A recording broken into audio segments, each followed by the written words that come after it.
Alright, ladies and gentlemen, I don't know if you are a beginning dungeon master or a seasoned dungeon master just trying to look for ideas or on ways to expand your game into different places you haven't taken it before. But I've got a mixed bag of experience and I haven't done this for a little while, so I invested in a Dungeon in a Box subscription. Right now I'm doing the lowest one, which is I get 3 of these and then I have to re-up my subscription. Mine came a little bit mangled via, I think it was DHL sent this? I don't remember. Anyway, but it was this box in a bag. But anyway, let's go through and figure out what's in here. It looks like this is some kind of a campaign manual thing.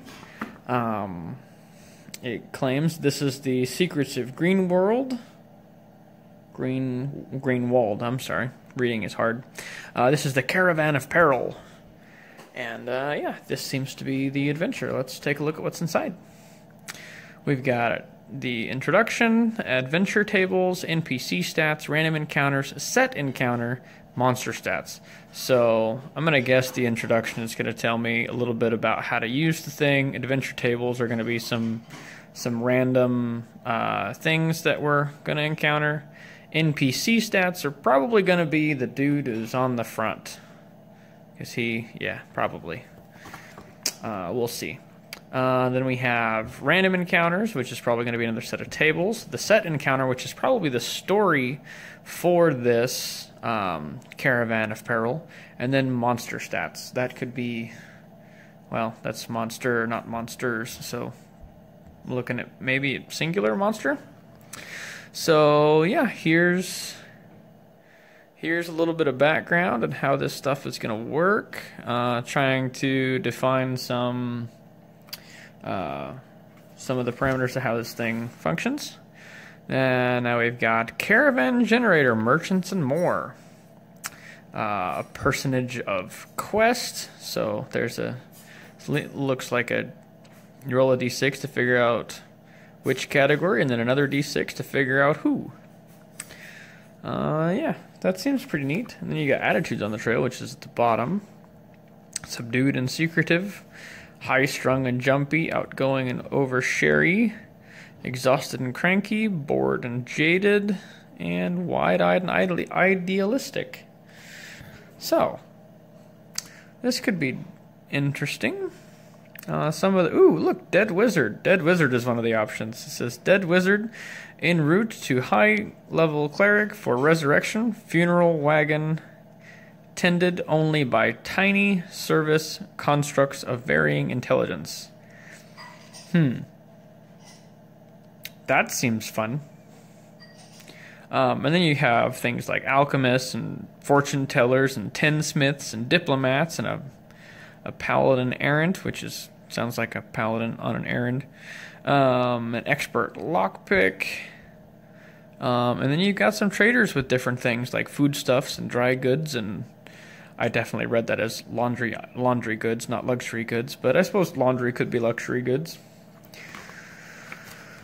Ooh, look! And then we have Findalf Dinfizzle Findazzle. That's a mouthful. He's a 4th level transmutation wizard. He's a gnome, guys. And by a gnome, I mean gnome, for those of you who don't like to pronounce things in fun ways. He has a secret, but we're not going to look at that. Because probably should buy the thing to get those. Random caravan encounters. This is another set of random... oh, never mind. This is 3 categories. You've got creature and terrain. And then you have critters. And then you have terrain features over there. This is awesome. So this seems like you've got a bunch of different critters to interact with, and then you have the setting in which you find them. So even if you don't use the critters, you have a bunch of different things to take your party on. So that's like 8 things you don't have to come up with. This is awesome. And that's 8 encounters you don't have to design. It's already designed for you. So we start going through the creatures. They're labeled easy or deadly, or this page is mostly deadly. Hey, look, a wondrous item that's uncommon. That could be fun. Yeah. So this is some of the pre-generated content that's already here. We got easy, medium, hard. Hey, good. Not everything's deadly or easy. Good deal. And then you got some optional stuff for the DM. Huh. Well, this is kind of neat. And then, hey, look, here's your terrain. Abandoned wagon. Hey, that even has 3 different things on it. So it's infested, or stranded travelers, or disguised bandits. That could be fun. So you got 3 categories on your first terrain feature. I wonder if any of the other terrain features have that. You got thick mud and a river fording and a webbed path and a windlass hill. Seems pretty cool. Ooh, this seems like the encounter that's actually been designed for this. So I'll read you the first part and then I will stop. This encounter can take place in... Wow, reading is hard. Trying to read it on my phone or by the... I'm just going to read it from the text because the phone's doing weird things. This encounter can take place any evening after the caravan has set up camp. This is a set of hard encounters for 4 first-level characters. See page 21 on adjusting for difficulty for your group.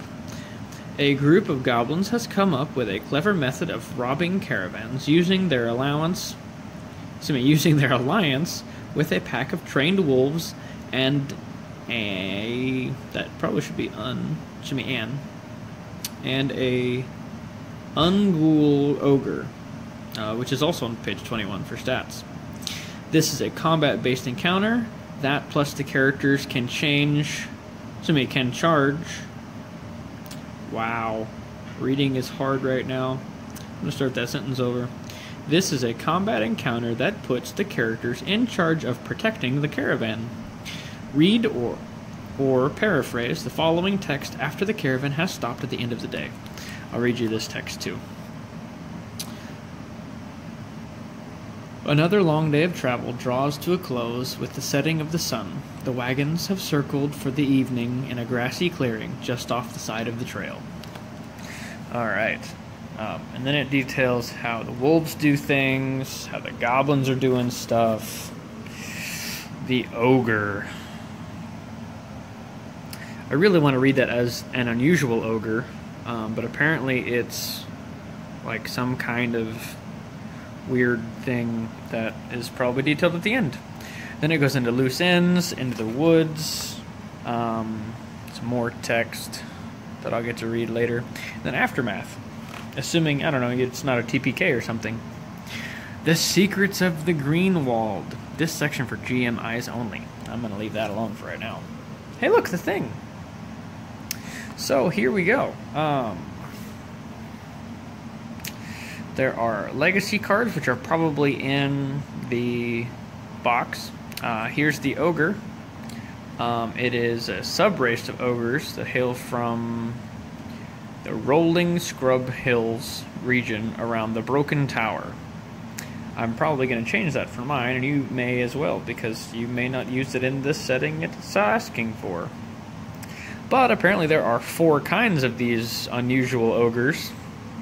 There are goat-like, and mule-like, and hippo-like, and boar-like, and they all have different stats, and this seems to be the stat block for the mule ogre, because it has a move speed of 45 feet instead of 30 feet, and it says mule-like right there.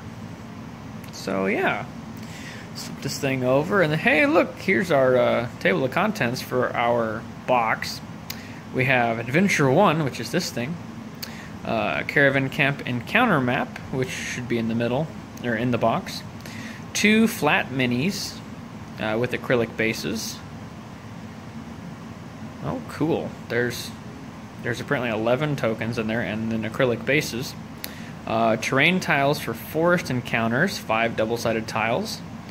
2 or more blind box 30mm scale miniatures.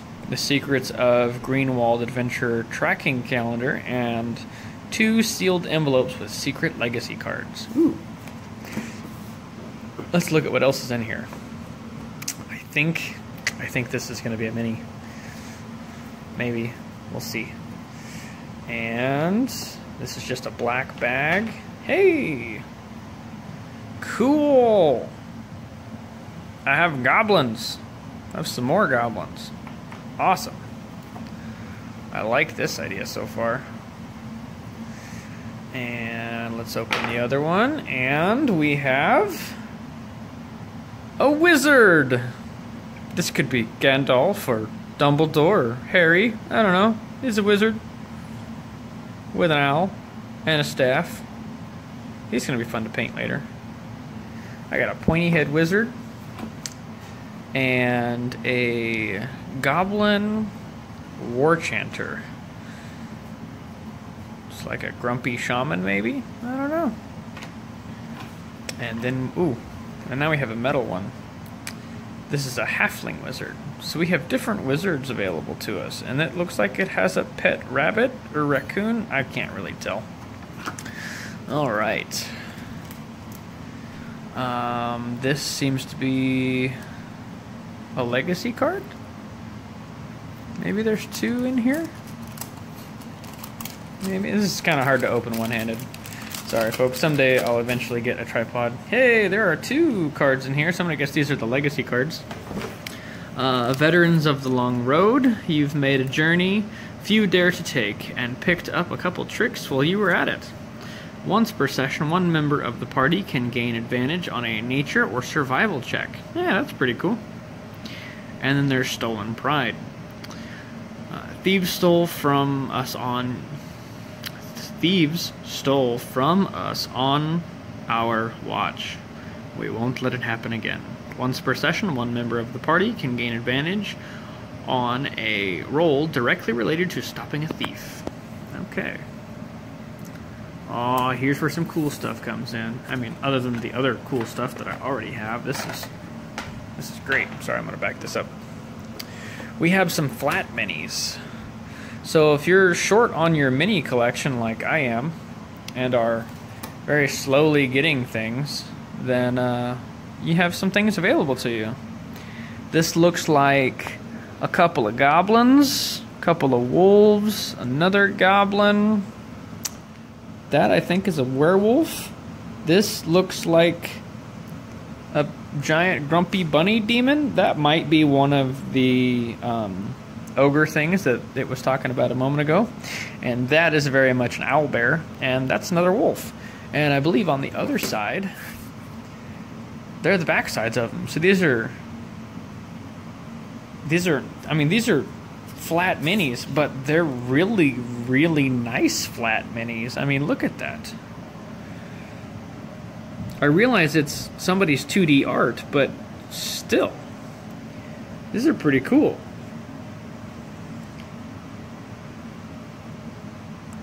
Those are, I don't know about you, but I'm impressed. So yeah, that's the next thing in the list. Oh, and then there's bases for them, so that way they take up the appropriate amount of space. It's always good to know. Skinny minis. Alright, how do you remove film, fit into base? And yeah, that's okay. That's apparently who makes the miniatures for them. And now we're getting into some of the tiles for things. Alright, so this looks like not broken wagon, a broken wagon, a pile of loot, a log, 2 bushes, some stones. I think this is 2 in here. Give me just a second, let me open this thing.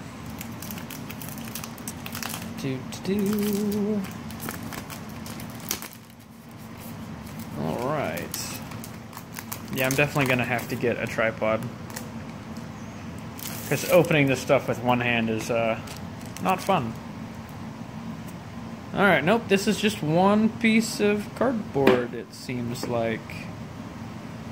One fairly thick piece of cardboard. Alright, so this side has a hole, 2 blocks of some kind, a barrel, a glowy thing, and some horses.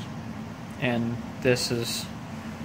okay, so it's fixed cart on one side, broken cart on the other side, and the other ones are all different things. Cool.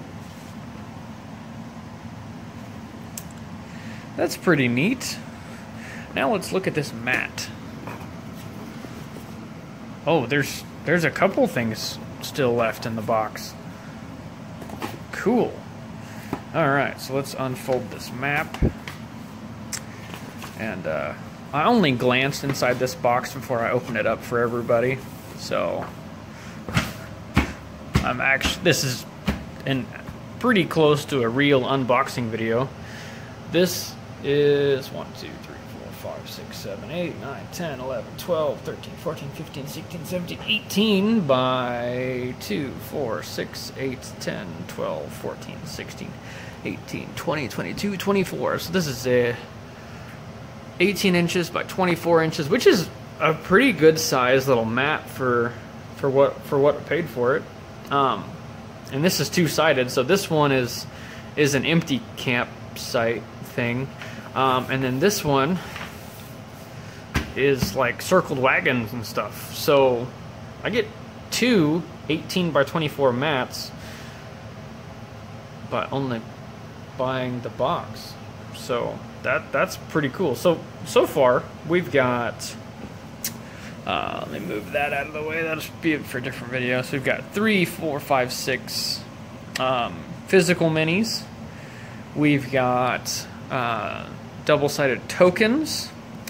We've got... Oh, I didn't even see this character in the middle.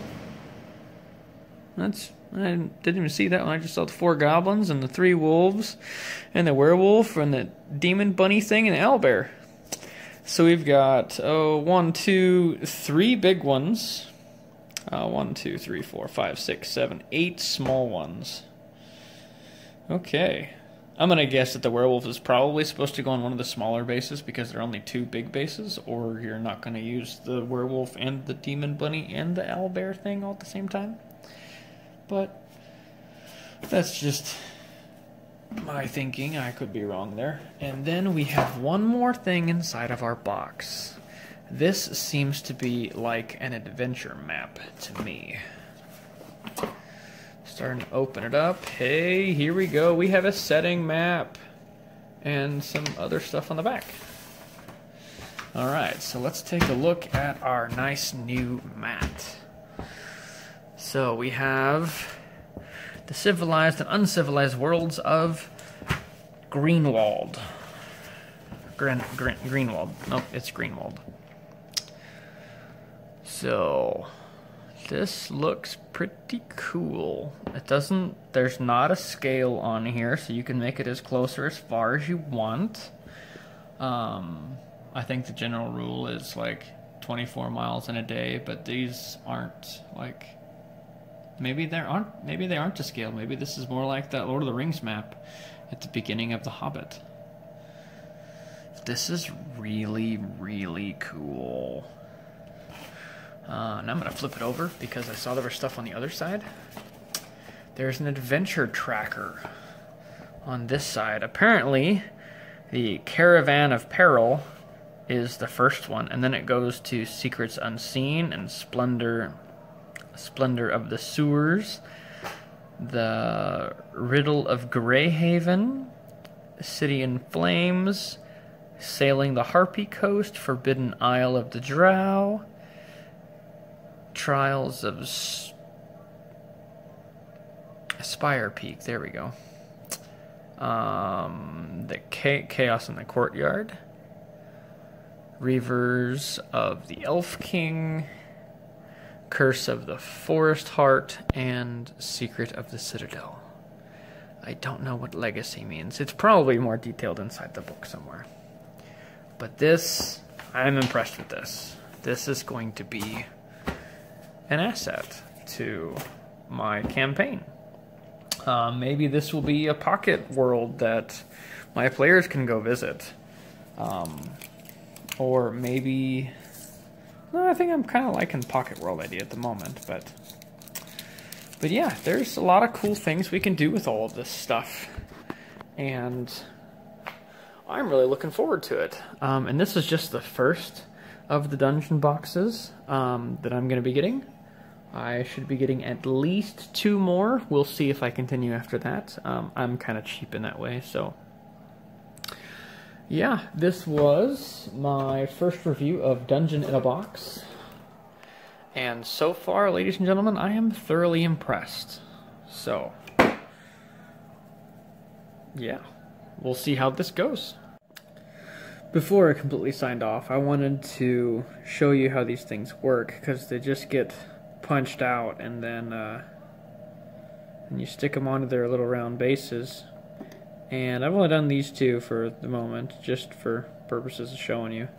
But it's just, you pop them in and then they're there. This one, there's a little nub on the bottom that's keeping it from being completely flat. But you take an emery board or a nail file or just kind of a pocket knife and shave that off a little bit, and I'm sure that it'll balance out a little bit better, because right now it's just a touch wobbly. But yeah, I think this is going to be a great addition to my gaming group, and I'm really looking forward to it. Alright folks, so that was the first Dungeon in a Box unboxing video that I've done. I intend to do one for the other 2 Dungeon in a Boxes that I'm going to be getting. I should be getting at least 2 more. We'll see if I change my mind and upgrade to get more of these things, or if I just hold off. Because by the time I get the other 2 Dungeon in a Box, we won't have started my campaign yet, because I'm going to start in the fall, and this is a once-a-month box, and right now it's only July. So we got July, August, and September, and we're supposed to start in September, so at that point I'll probably be able to tell you whether we're going to continue or not. But at this point I have a lot of content prepared, and this will definitely help bridge some of those gaps between things, because this first one, it's a lot of stuff on the road. So yeah, instead of just having random encounters that lead to nothing and no one and nowhere, then Dungeon in a Box has given me a way to bridge some gaps and create some fun content for my players and send them on little missions and side quests that can actually be fruitful, as opposed to, hey, you fought this thing because you guys took too long to make a decision. So yeah, I'll have other D&D related content for you guys later, and as I get back into being a DM, yeah, that's all I've got for today, and game on, game fans.